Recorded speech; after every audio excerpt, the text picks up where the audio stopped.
Good day, ladies and gentlemen. I am Destructicon, and today it is my pleasure to bring you my review of Sekiro: Shadows Die Twice. Having experience in playing and finishing previous games such as Dark Souls 1 to 3 and Bloodborne, I was confident in my abilities going to Sekiro.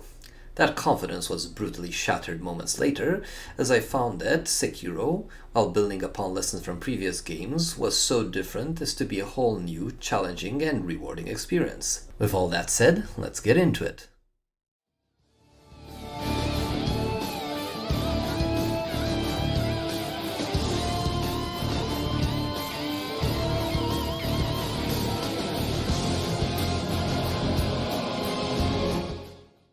Sekiro is an extremely difficult action-adventure game by developer From Software and publisher Activision. In the game, you are thrust into the boots of a mysterious shinobi warrior, Wolf, later dubbed Sekiro, as you make your way across Japan on a quest of honor to save your master. And while you'd be tempted to approach Sekiro much the same as you would any other Soulsborne game, this would be a grave error. Director Hidetaka Miyazaki has taken the experiences of past games to heart and has managed to improve on each in meaningful and exciting ways. The first and most immediately apparent change is in the storytelling. No longer will you need to read item descriptions or vague landmarks in order to try and puzzle the story together. The narrative is driven by cutscenes and a lot more dialogue. 久しいな、狼よ。お迎えに参上いたしました。我が主。The next departure, and the one which will probably give veterans of the game the most trouble, is the combat system, which manages to strike a nice balance between forcing you to be aggressive, but at the same time tactical in your approach. First, the game replaces stamina with posture, a measurement of a character's balance and fatigue. Various offensive and defensive moves will deplete or restore your posture. If your posture gets too low, you get stunned briefly, which could easily get you killed. Posture also serves an important role against enemies, as filling up their posture bar through combat will allow you to perform a death blow. Death blows are special moves which allow you to instantly kill a target regardless of its HP. Certain enemies, however, are more resilient and can sustain several death blows, effectively having multiple lives.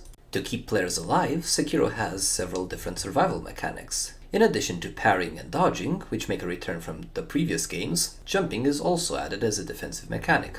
All the defensive moves at your disposal are tuned such that they have their own strengths and weaknesses. As such, all are critical and must be mastered in order to beat the hardest fights in the game.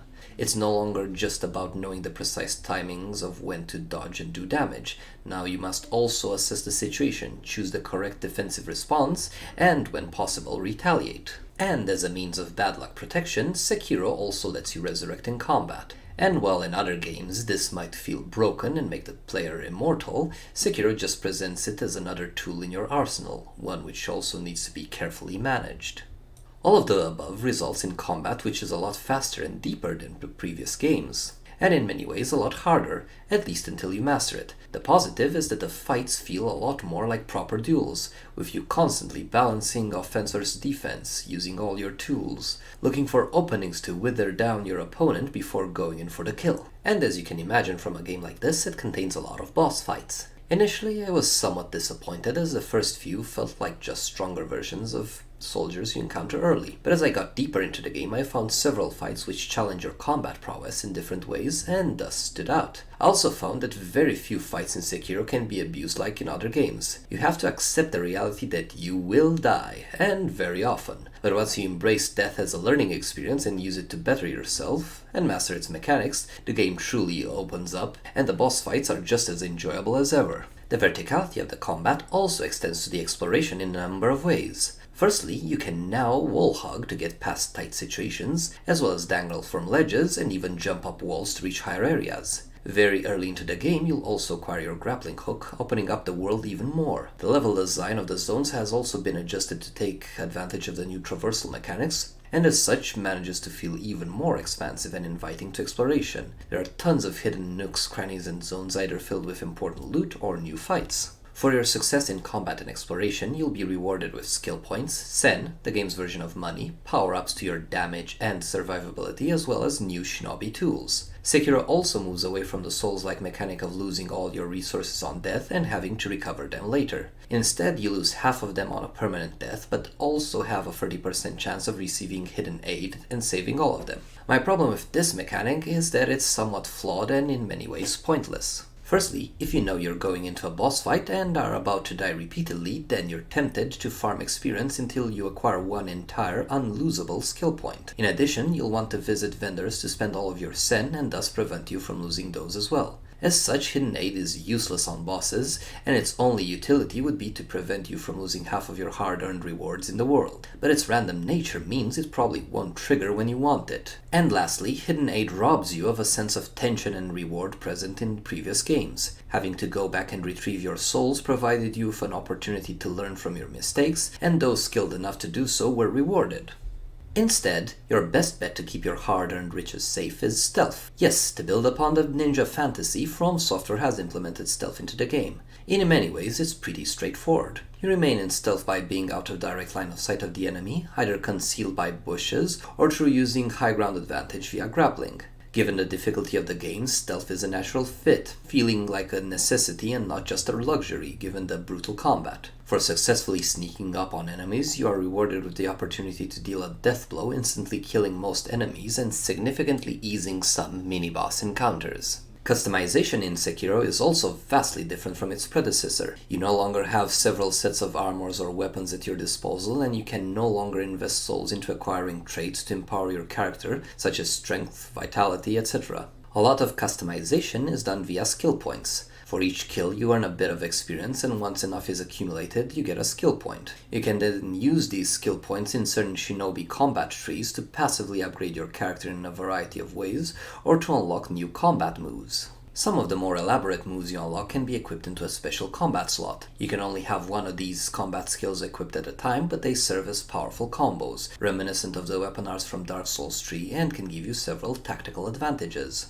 As mentioned earlier, you'll also find, buy or loot shinobi tools. These can be fitted into your prosthetic arm for ease of use.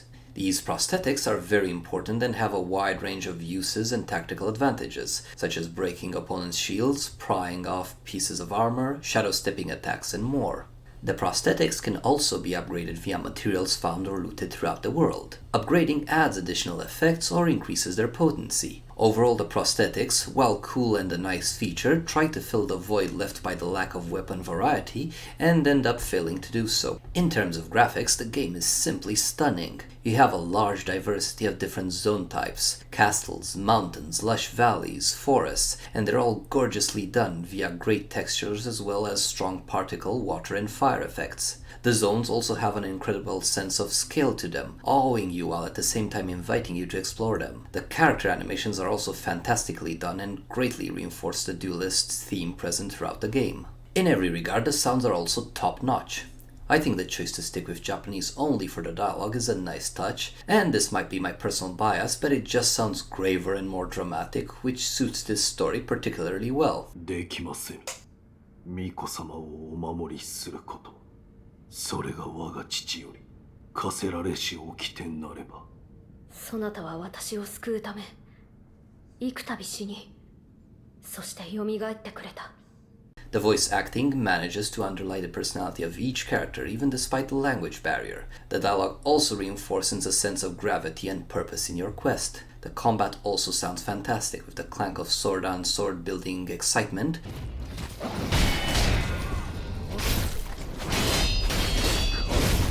The music score also brilliantly manages to add personality to each zone or boss fight.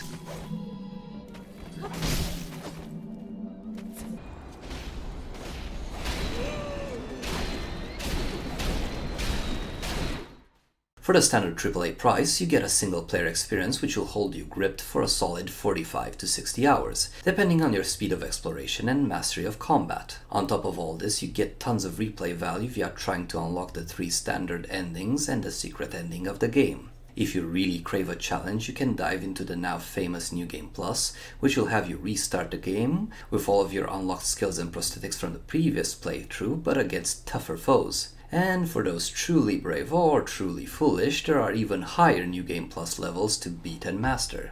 Despite some of its drawbacks, Sekiro brings a lot of improvements to the table. It doesn't just settle on being a Souls copy and admirably branches off to do its own thing. And for successfully building upon existing features, implementing new mechanics, and for managing to forge an intricately deep and rewarding combat system, I give it a solid 9 out of 10. I hope you've enjoyed this video. If you did, please consider liking, subscribing, sharing, and commenting on it. I do my best to produce content regularly, so you can tune in next week for a new video. You can also find me streaming on twitch.tv/Destructicon, and also find some of my work on teamliquid.net. Thank you all for watching and have an awesome day.